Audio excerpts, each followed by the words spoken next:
So the last time I got my hair retightened, I had a feeling that it was probably going to be my last time getting my hair retightened. I wasn't for sure, but like I just felt like this detachment from my hair, and that it was probably time to go ahead and get my locks cut off. So I got an email confirmation from my loctician confirming my appointment, and I told her like, hey, God is telling me to cut my locks off, and it's been a pleasure. But I know if I, in the future, if I want to get them done again, I know who to go to.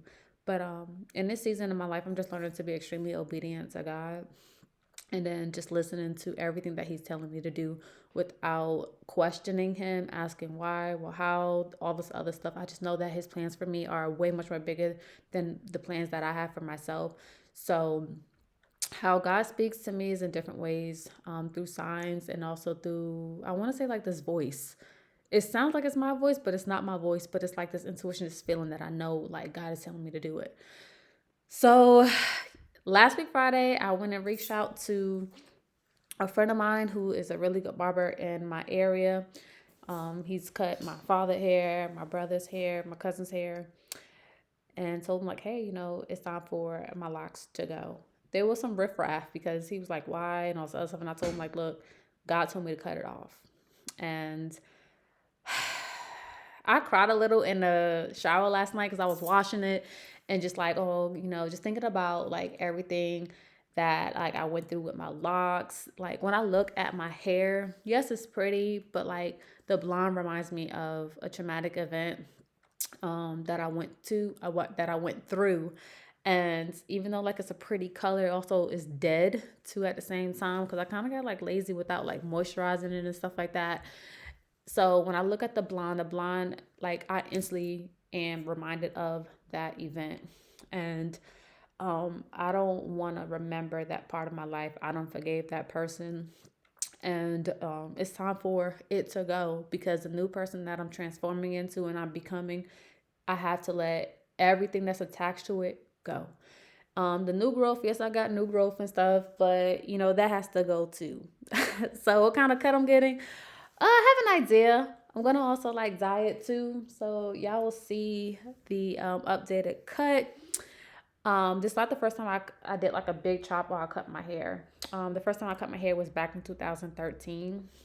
I had just wanted to go natural because I got tired of having like the new growth and also like the natural hair attached to my hair. So it's like the new growth, and then like not natural hair, it's the new growth, and then it's like perm hair, and I wanted a more natural look. I like how like natural was looking on women of color.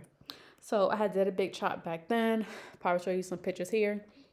And my hair grew like crazy. It grew to its longest length before like I had my son. That's when like things started to get shaky. I had my son, and then like my edges started to thin.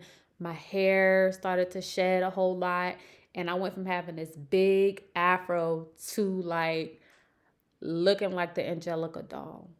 I feel like before I got my locks and after I had my locks, I felt like I looked like the Angelica doll. And I was like so depressed, and I was ready to cut my hair again. And my cousin was like, no, Stephanie, why don't you look into Sisterlocs? Look into Sisterlocs. And look, here I am. When I first got my Sisterlocs established, that was in on May 10th, 2000. When was that? May 10th, 2020. And a loctician that I was following, and I was like just watching and looking at her work, did it. And it was between her and another loctician, but this loctician that I went with, I love her grid. So of course you can't see it now, but if I were to have gotten my hair retightened, you can see my grid. Her grid was on point. My grid was on point. Her measuring her grid was on point. She used a ruler and everything. And I get compliments about my hair and stuff, but like I said, it's really time. It's time for it to go. I'm ready for it to go.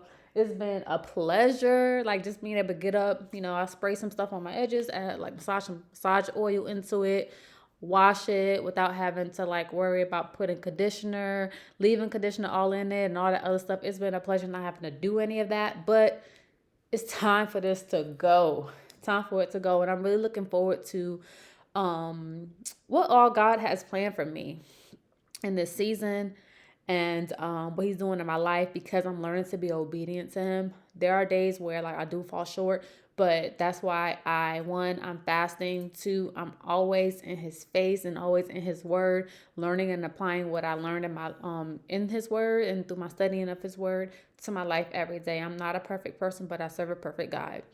And he made me. So yeah, so my appointment is later on this evening. It's currently 3:04 right now, and I wanted to document this journey. So, um, it's hair, it's gonna grow back. I don't know if how it's gonna grow back or anything like that, but like, you know, I don't like I said, I did almost everything with my hair now.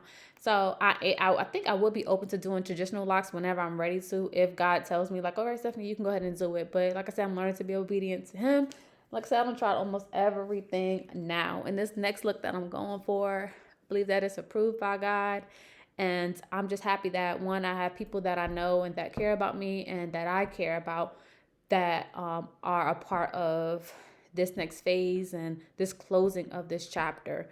Like I said, one, the barber that I'm going to cut my hair, I've known him for quite some time. He actually was an ex of mine who like we're cordial, we're cool. I mean, hell, he's cutting my hair, right? And I like his work, so I know when I go to him, I don't gotta worry about him messing up my headline or anything like that. And the stylist that's coloring it is my sister-in-law. So she started her business probably about like a month or two ago. So if you live in the Raleigh, North Carolina area, check her out. I think her IG page is the Brooklyn Brownstone, and her name is Deanna. So she's going to be doing my color for me, starting off. And I'm just going to see what happens from there. If I'm going to keep on getting it cut or whatever the case may be. I think I'm going to learn how to cut my own hair, but not do my own lineup. But yeah, this is just another big major milestone, a major change that is taking place in my life that I'm just excited. I'm excited for. So the next thing that I know of is me and LJ's move to Texas. So he got into a charter school that I applied to him to. That he got into a charter school that I applied to him for. He got into a charter school in Texas. So it's right outside the Dallas area. I was so excited because everybody kept asking me, like, do you have a deadline or this other stuff, like when you want to be moved out? And I'm like, I don't know, but I feel like I have one now because school is starting in August for him. So the charter school he's going to, I'm not going to say the name of it because some things I do got to keep private. What I'm really excited about is that he's going to be learning 3 different languages, especially if he stays in the school from elementary school going into middle school and then high school.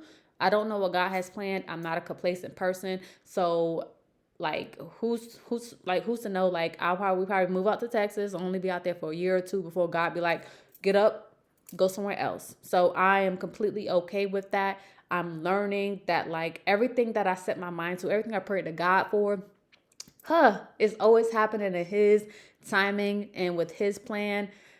He's just so amazing. But anyway, he got into a charter school out there. And the thing that I like the most about this charter school is that he's going to be learning a second language. Well, 3 different languages. So the first language he's going to be learning is Spanish. So he's going to be learning that all the way up until 5th grade.